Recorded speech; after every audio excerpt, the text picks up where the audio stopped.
کیا جیسا شیخ رشید کی پیشگوئی ہے، نواز شریف اور شہباز شریف کے درمیان اختلافات کی دراڑ نمودار ہو چکی جو پاکستان مسلم لیگ نون کو تقسیم کر دے گی؟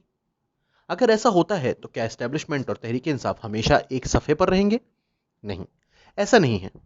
شریف برادران کے درمیان حکمت عملی کی حد تک فرق البتہ موجود ہے کہ پارٹی میں کس بیانیے کو آگے بڑھایا جائے اور دوبارہ اقتدار کیسے حاصل کیا جائے۔ شہباز شریف کا خیال ہے کہ نواز شریف کی طاقتور اسٹیبلشمنٹ سے ٹکراؤ اور مخالفت کی سیاست نون لیگ کی مشکلات کی وجہ ہے۔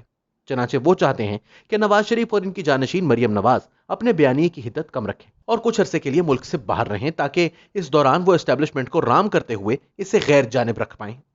لیکن نواز شریف کا خیال ہے کہ اسٹیبلشمنٹ پاکستان کے مسائل کا ایک حصہ ہے، ان کا حل نہیں۔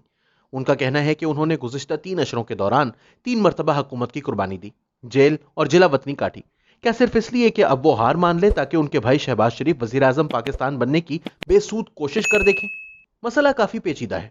الجھن یہ ہے کہ پاکستان مسلم لیگ نون کے انتخابی وزن رکھنے والے زیادہ تر رہنما اسٹیبلشمنٹ کے ساتھ مفاہمت چاہتے ہیں، جبکہ اس کے ووٹرز کی اکثریت مریم اور نواز شریف کے مزاحمت کے بیانیے کے ساتھ کھڑی ہے، اور یہ مزاحمت اسی اسٹیبلشمنٹ کے خلاف ہے۔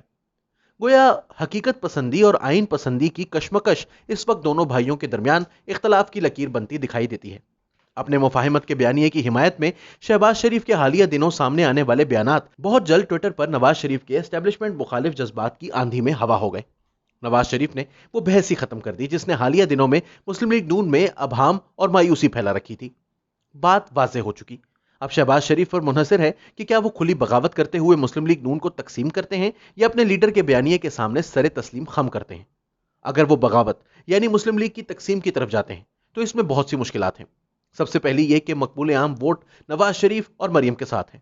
انتخابی میدان کے پہلوان بھی اس حقیقت سے آشنا ہیں، اس لیے شہباز شریف کے نام کی مناسبت سے مسلم لیگ شین کی کوئی اہمیت نہیں۔ دوسری بات یہ ہے کہ اسٹیبلشمنٹ شہباز شریف کے الگ ہوتے ہوئے دھڑے کو عمران خان کی دوبارہ ابھرتی ہوئی تحریک انصاف پر ترجیح نہیں دے گی، کیونکہ اس نے اب تک اسٹیبلشمنٹ کی نگاہ میں کافی اچھی کارکردگی دکھائی ہے۔ در حقیقت پاکستان مسلم لیگ نون میں پڑنے والی دراڑ تحریک انصاف اور اسٹیبلشمنٹ کے گٹھ جوڑ کو تقویت پہنچائے گی۔ اس کا شہباز شریف کے بیانیے کو خمیازہ بھگتنا پڑے گا۔ نواز شریف کے بیانیے کے ساتھ بھی 2 مسائل ہیں۔ اسٹیبلشمنٹ آزادانہ اور منصفانہ انتخابات کی اجازت دے کر نواز شریف کو اقتدار میں آنے کا موقع کیوں دے گی، جب نواز شریف اعلانیہ طور پر اس کے پر اتر کر اسے سیاسی میدان سے باہر کرنے کے لیے پرعزم ہے۔ نیز کسی واضح اور ٹھوس حکمت عملی کی غیر موجودگی میں اسٹیبلشمنٹ اور تحریک انصاف کا راستہ روکنے کی کوشش میں نواز شریف محض اندھیرے میں تیر تو نہیں چلا رہے۔ بلا شبہ اگر آزاد کشمیر کے موجودہ انتخابات کو ایک پیشگی وارننگ کے طور پر لیا جائے تو اس کا مطلب ہے کہ پاکستان مسلم لیگ نون کے گمنامی کی دھند میں کھو جانے کے امکانات واضح ہیں۔ تاہم کچھ ابھرنے والے عوامل ایسے حقیقت پسندانہ اعداد و شمار کو چیلنج کرتے ہیں۔ ان میں سب سے اوپر اسٹیبلشمنٹ کے اہم کھلاڑیوں کے ذاتی عزائم کی کشمکش ہے۔ ان میں سے صرف ایک کے عزائم اگلے سال پورے ہو سکتے ہیں اور اس کی قسمت یا مقدر کا فیصلہ عمران خان کے ہاتھ میں ہے۔ اس سلسلے میں ہونے والی کوئی بھی کشمکش حزب مخالف کے لیے پاؤں رکھنے کی جگہ پیدا کر دے گی۔ اس کے سامنے بھی 1 یا 2 آپشن ابھر آئیں گے۔ دوسرا عامل ریاست اور معاشرے میں بحران کے گہرے ہوتے ہوئے بادل ہیں۔ جب یہ صورتحال کنٹرول سے باہر ہوئی تو دھماکہ خیز نتائج کی صورت اختیار کر لے گی۔ موجودہ بحران غیر معمولی بھی ہے اور کثیر پہلو بھی۔ ماضی میں معیشت یا داخلی سیاست میں اٹھنے والے بحرانوں پر قابو پانے کے لیے یا تو اسٹیبلشمنٹ امریکی امداد سے معیشت کی سانسیں بحال کرا دیتی تھی، اس کے عوض غیر ملکی ایجنڈے پر کام کرنا پڑتا تھا، یا پھر یہ اپنی طرف جھکاؤ رکھنے والے کسی اور سویلین دھڑے کو اقتدار میں لے آتی تھی۔ لیکن اب ایسے امکانات کا دروازہ بند ہو چکا۔ تصویراتی معاملات پر اسٹیبلشمنٹ کے امریکہ کے ساتھ سنگین مسائل ہیں جس کے منفی نتائج برآمد ہو سکتے ہیں۔ نیز اس سے پہلے اسٹیبلشمنٹ کو کبھی مشرقی اور مغربی سرحدوں سے بیک وقت اتنے دباؤ کا سامنا نہیں کرنا پڑا تھا جتنا آج۔ لیکن اس کی معیشت کے عالمی سرمایہ دارانہ نظام، تجارت، امداد، نجی سرمایہ کاری، بیرونی ممالک سے آنے والی رقوم، قرضوں کی ادائیگی، زر مبادلہ کے نرخ اور پابندیاں سے جڑے ہونے کی وجہ سے چین کا آپشن کام نہیں دے گا۔ عمران خان پیپلز پارٹی اور نون لیگ کو بیک وقت ختم کرنے کا عزم رکھتے ہیں۔ اس صورت میں اسٹیبلشمنٹ کے پاس بھی کوئی متبادل مقبول جماعت موجود نہیں۔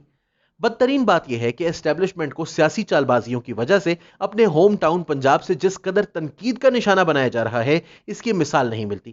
جلد ہی یہ تناؤ اور الجھنیں اس کی ساکھ اور صلاحیت کو گھائل کر دیں گی۔ اس کے لیے اندرونی اور بیرونی طور پر موجود سیاسی سمت برقرار رکھنا مشکل ہو جائے گا۔ نواز شریف کا کہنا ہے کہ طاقتور صرف طاقت کی زبان ہی سمجھتا ہے، اس لیے اسٹیبلشمنٹ مخالف جارحانہ بیانیہ ہی آخر میں کامیاب ہوگا۔ بظاہر پیپلز پارٹی کی راہیں الگ کراتے ہوئے اسٹیبلشمنٹ کا کامیابی سے پی ڈی ایم کو توڑنا ویسا ہی تھا جیسا اب شہباز شریف کو چکمہ دے کر پاکستان مسلم لیگ نون کی صفوں میں درار ڈالنے کی کوشش کرنا۔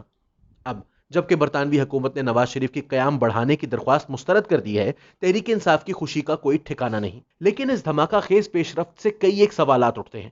برطانوی حکومت کو اس کیس کا فیصلہ کرنے میں 2 سال کیوں لگے؟ اگر وہ برطانوی فیصلے کے سامنے مزاحمت کرتے ہیں تو کیا اندرون ملک ان کی مقبولیت کو زک پہنچے گی؟ پاکستان میں نواز شریف پر 3 سالوں کے دوران کون سا ہتھیار ہے جو نہیں آزمایا گیا، لیکن ان کی مقبولیت میں اضافہ ہی ہوا ہے۔ اس لیے برطانوی حکومت سے اپیل کرنا ان کے حامیوں کو مایوس نہیں کرے گا۔ یقیناً وہ جانتے تھے کہ حالات کیا رخ اختیار کر رہے ہیں۔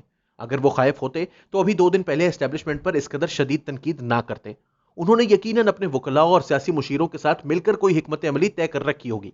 کیا ان کے خیال میں عدالت انہیں عالمی پلیٹ فارم پر طویل موقع دے گی کہ وہ پاکستان میں اسٹیبلشمنٹ، حکومت اور عدلیہ کے ہاتھوں انتقامی کارروائی اور ناانصافی کا نشانہ بننے کا کیس پیش کر سکیں، خاص طور پر جس وقت خطے میں طوفان کے بادل گہرے ہوتے جا رہے ہیں؟